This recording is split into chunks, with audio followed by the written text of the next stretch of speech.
Okay guys, katatapos ko lang magparehistro dito sa LTO Binangonan. Yan, takuha ka insurance and then yung OR, yan. Pina-photocopy ko rin ng 5 piraso.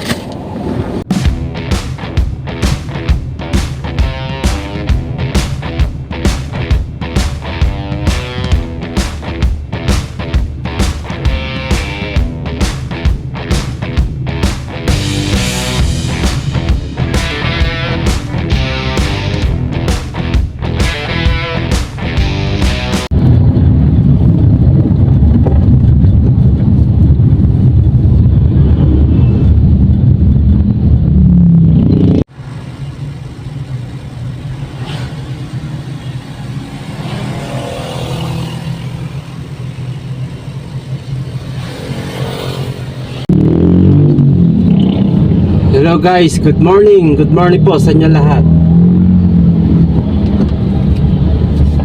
Bali ngayong araw ng Lunes, yan, di po akong bumiyahe dito sa delivery sa tracking. Kasi gagawin ko pong araw na ito, magpaparehistro po ng aking sasakyan, yung aking kotse.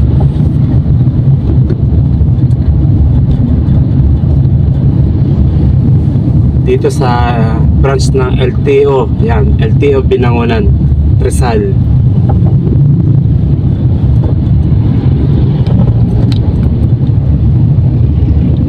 So wala ko idea kung magkano abutin lahat, pero nag-budget ako ng pera ko 4,700. Siguro kasya na po yun. At sana walang end cap na violation na sisingilin sa akin. Kasi pagka once na may end cap o violation ako, malamang ba magkulang itong dala kong pera.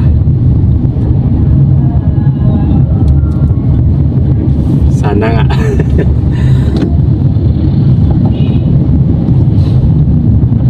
Try natin na kung magkano abutin yung pagpaparehistro ko dito sa kotse. Kasi sa totoo nyan pagkakala ko penalty na to eh. Sa ako magkano yung penalty per year eh. Mamaya tatanong tayo pagkatapos natin magtanong-tanong doon eh.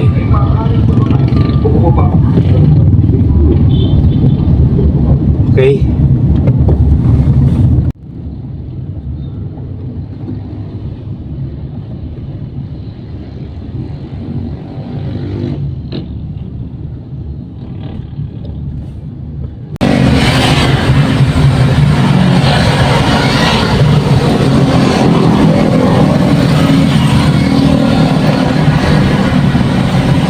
Dito yung LTO Binangonan. Dito po yung papasok.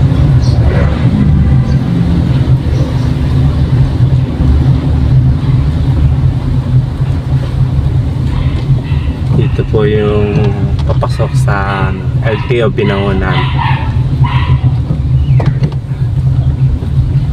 Sana may parking. Okay, narito na ako sa LTO Binangonan. So waiting ako tawagin para pa-smoke ako. Ang bayad dito mga kaibigan sa smoke, yan, 450 pesos.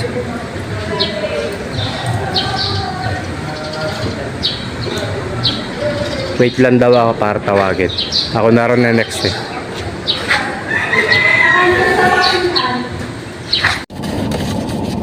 Okay guys, katatapos ko lang magparehistro dito sa LTO Binangonan. Yan, takuha ka insurance and then yung OR, yan. Pina-photocopy ko rin ng 5 piraso. Okay, tapos na ako magparehistro.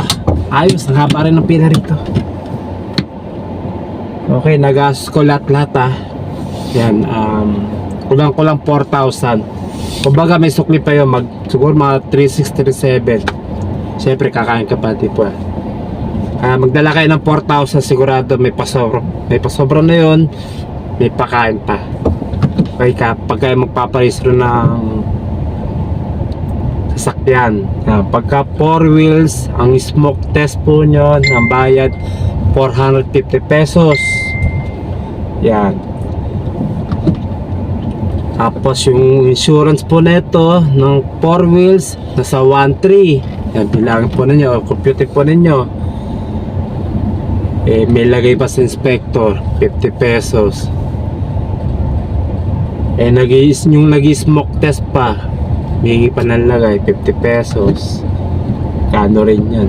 May lagay-lagay. Patrabaho naman talaga nila. Kumbaga, bahala ka kung magkano yung bigay mo, kahit 20. Pakonsuelo lang naman. Kumbaga, minsan lang naman yun. Tapos ano pa ba? Registration, yan, umabot sa akin ng 1.8. Wala akong penalty ha. Updated ako. Baka hindi ako na-late ng registration sa LTO. Nasasakyan ako, kaya 1.8 ang binayaran ko sa registration. Kaya kung kukumpute po ninyo, 1.3 sa insurance, 450 sa smoke, tapos yung inspector sa yung nag-smoke, yung bali text 50, bali 100, ano pa ba? Nagpa-photocopy pa ako para maraming kopya ako sa ORCR ko. Yun po. Total po ninyo kulang-kulang 4,000 na sa 3.6 yata, 3.7. Hindi ko na pinilang. Hindi na ako nag-compute pero yun ang pinaka total. Basta magdala po kayo ng 4,000. Sigurado may sukli po yun at may pagkain pa. Siyempre baka magutom pa o mahuhog kayo sa pag-antay, di po ba? Kasi medyo may katagalan sa pagpaparehistro kasi dami nga nagpaparehistro sa sakyan. At yung akin na pagtanong nga, para may idea tayo. Pagtanong kasi ako eh. Kaya tawid muna tayo.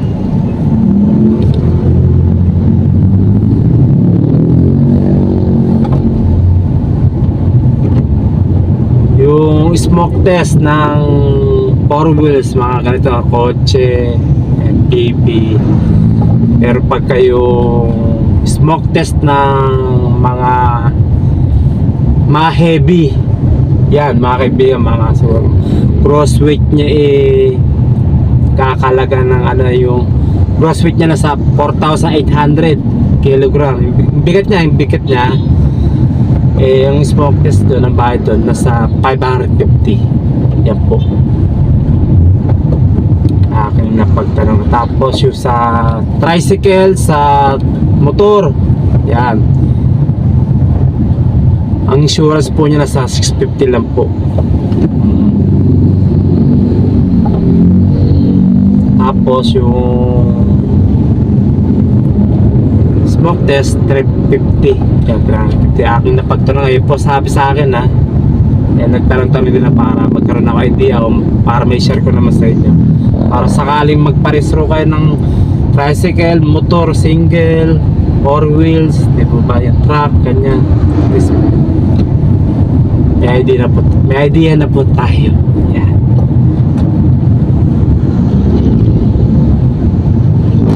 So, kunyari 2 wheels sa tricycle, 650 yung insurance. Kasunan nyo yung 350 na smoke test. Yun lang, hindi ko alam kung magkano sa LTO sa registration, kung magkano abutin. Kasi sa kotse, yung pina-registro sa LTO, umabot na 1.8. Paano kung motor, 2 wheels o 3 wheels tricycle? Wala pong idea doon. Okay, mga kaibigan, yun lang po. Basta masasabi ko, pagka paparehistro kayo ng motor, pagka kotse, MPV, at siguro AUP, magdala ko kayo ng 4,000. Sigurado po may pasobra na po yung may pagkain pa. Okay, yun lang po mga kaibigan. Kailangan lagi naka-registro yung sasakyan natin para ano mangyari, aksidente o ano problema, checkpoint, at least meron tayong mapapakita sa mga polisan o forcer na rehistrado ating dinadala sa sasakyan, di po ba? Okay, God bless po sa inyo lahat. Lagi tayong mag-iingat. Keep safe. Thank you for driving.